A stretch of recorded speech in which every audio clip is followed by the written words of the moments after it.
Intimate wash जो है एक लिक्विड सोप होता है जो कि महिलाओं में आंतरिक सफाई करने के लिए मार्केट किया जाता है। तो ये सोप से डिफरेंट तो होता है क्योंकि जो नॉर्मल सोप्स होते हैं वो हार्श भी हो सकते हैं, कई तो एंटी बैक्टीरियल सोप्स होते हैं which are alkaline in nature और माइक्रोब्स को मारते हैं। तो जो इंटीमेट वॉशेस आते हैं उनका पीएच लगभग 3.5 के आसपास होता है।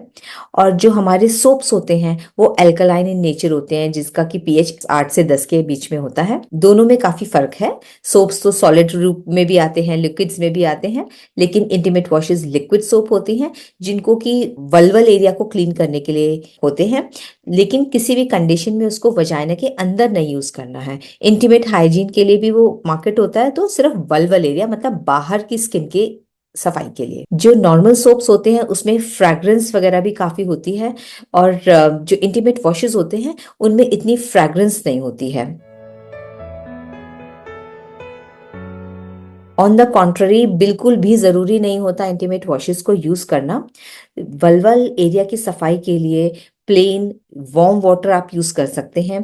और थोड़ा सा बस सफाई करते समय आपको कुछ बातों का ध्यान रखना है कि आपको फ्रंट टू बैक मतलब आगे से पीछे की ओर क्लीनिंग करनी है, और इंटरनल क्लीनिंग तो बिल्कुल करनी ही नहीं है। तो सिर्फ प्लेन वाटर भी बहुत है। इंटीमेट वॉशेस को अगर आप बार बार यूज करेंगे और उसको वजाइनल एरिया के पास में ले जाएंगे तो इससे दिक्कत भी आ सकती है। तो इनको हम जनरली अवॉइड ही करने के लिए बताते हैं। वजाइना एक सेल्फ क्लीनिंग ऑर्गन होता है। अगर हम इसको लेफ्ट अलोन कर दें तो ये थ्राइव करता है। अगर हम इसको अंदर से क्लीन करेंगे, डूश करेंगे, तो इससे वजाइनल फ्लोरा डिस्टर्ब हो जाता है। वजाइनल डिस्चार्ज क्या होता है? जो वजाइनल की लाइनिंग होती है, एपिथेलियम लाइनिंग, वो शेड ऑफ होती रहती है और सेल्स के अंदर होता है ग्लाइकोजन। वजाइना में रहते हैं हमारे गुड बैक्टीरिया जो कि लैक्टोबैसिलस होते हैं। वो लैक्टोबैसिलस वजाइनल सेल्स जो शेड ऑफ हो जाते हैं उसकी ग्लाइकोजन को ब्रेक डाउन करते हैं, उससे लैक्टिक एसिड बनता है। और लैक्टिक एसिड से जो वजाइना का पीएच है वो एसिडिक हो जाता है। वजाइना का पीएच एसिडिक होने से वहां पे कि दूसरे फंगस और बैक्टीरिया ग्रो नहीं कर पाते हैं।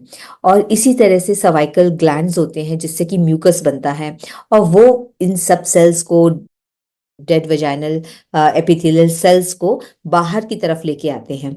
और इस तरह से वजाइनल डिस्चार्ज जो होता है वजाइना को खुद ब खुद क्लीन करने का काम करता है। अगर बार बार इनको यूज करेंगे तो उसको, अगर वजाइना के पास लेके जाएंगे ज्यादा, तो इससे वहां की माइक्रोफ्लोरा डिस्टर्ब हो सकती है। किसी को बहुत सेंसिटिव स्किन होती है तो उसको उससे एलर्जिक रिएक्शन भी हो सकता है। इंटीमेट वॉशेस को यूज करने का कोई खास फायदा नहीं है, और इनको यूज करने से नुकसान होने के भी चांसेस हैं। पहले हम नेचर को समझते हैं कि प्यूबिक एरिया में हेयर क्यों है। तो ये एक नेचुरल बैरियर है वल्वल एरिया को प्रोटेक्ट करने के लिए।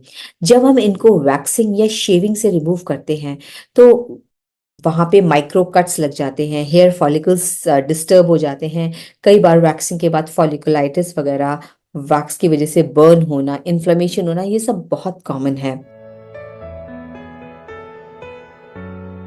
इंटीमेट वॉशेस को यूज करने का कोई खास पॉइंट नहीं है, लेकिन प्रेगनेंसी में वजाइनल हेल्थ पे क्या फर्क पड़ रहा है उसको समझना जरूरी है। जो प्रेगनेंसी में ईस्ट्रोजन हार्मोन्स बढ़ जाते हैं जिससे कि ज़्यादा एपिथेलियल सेल्स शेड ऑफ होते हैं और ग्लाइकोजन का कंटेंट बढ़ जाता है, और इम्यूनिटी हमारी लो हो जाती है प्रेगनेंसी में। तो इन सब कंबाइंड फैक्टर्स की वजह से फंगल इन्फेक्शन होने का खतरा प्रेगनेंसी में बढ़ जाता है। तो अगर आप बार बार वॉशेस यूज़ कर रहे हैं और एरिया को ड्राई नहीं कर रहे हैं, हर बार यूरिन पास करके भी वॉश कर रहे हैं और ड्राई नहीं कर रहे हैं, तो इस सब से प्रेगनेंसी में फंगल इन्फेक्शन होने का खतरा बढ़ जाता है। और अगर आपकी शुगर बढ़ी हुई है प्रेगनेंसी में तो और भी ज़्यादा फंगल इन्फेक्शन होने का प्रेगनेंसी में खतरा है। लेकिन फिर भी हम कभी प्रेगनेंसी में ऐसे रिकमेंड नहीं करते कि आप इंटीमेट वॉशेस यूज़ करिए। पहले हम डूज डिस्कस करते हैं कि वल्वल एरिया को क्लीन करने के लिए सिर्फ आपको वाटर और आपके फिंगर्स की ज़रूरत है।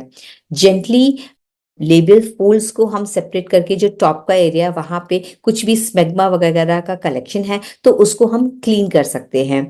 कुछ भी फोर्स नहीं करना है, कुछ रबिंग नहीं करना है और कोई लूफा वगैरह यूज नहीं करना है। डेली बाथ करना है और सिर्फ एक टाइम वल्वा को क्लीन करेंगे तो भी ठीक है। प्यूबिक हेयर को शॉर्ट रखना है, इसके लिए अगर आप ट्रिमर का इस्तेमाल करेंगे तो ज़्यादा बेटर रहेगा। इससे हेयर कंप्लीटली रिमूव भी नहीं होते हैं और हेयर फॉलिकल्स को या स्किन को कोई डैमेज नहीं होता है। और फ्रंट टू बैक क्लीन करना है। और यूरिन पास करने के बाद आप एरिया को ड्राई कर सकते हैं टिश्यू पेपर से ताकि एरिया वेट ना रहे, क्योंकि अगर वल्वल एरिया वेट रहेगा तो ये फंगल इन्फेक्शंस के लिए हमें प्रीडिस्पोज करता है। अब हम डिस्कस करते हैं कि डोंट्स क्या होते हैं। कि कोई भी सोप वगैरह को, बहुत हार्श केमिकल एंटीसेप्टिक सोप्स, तो ये सब हमें बिल्कुल अवॉइड करना है। इससे वहाँ की माइक्रोफ्लोरा डिस्टर्ब हो जाती है। और वैक्सिंग शेविंग को अवॉइड करना है, जिससे कि वैक्स से तो बर्न्स भी हो सकते हैं, इन्फ्लेमेशन हो जाता है, फॉलिकुलाइटिस हो सकती है। और हेयर को कंप्लीटली रिमूव नहीं करना है, ट्रिमर यूज करना है। और कोई एंटीसेप्टिक लिक्विड नहीं यूज करना। वजाइनल डूशिंग नहीं करनी है, वजाइना को अंदर से क्लीन करने की कोई जरूरत नहीं है।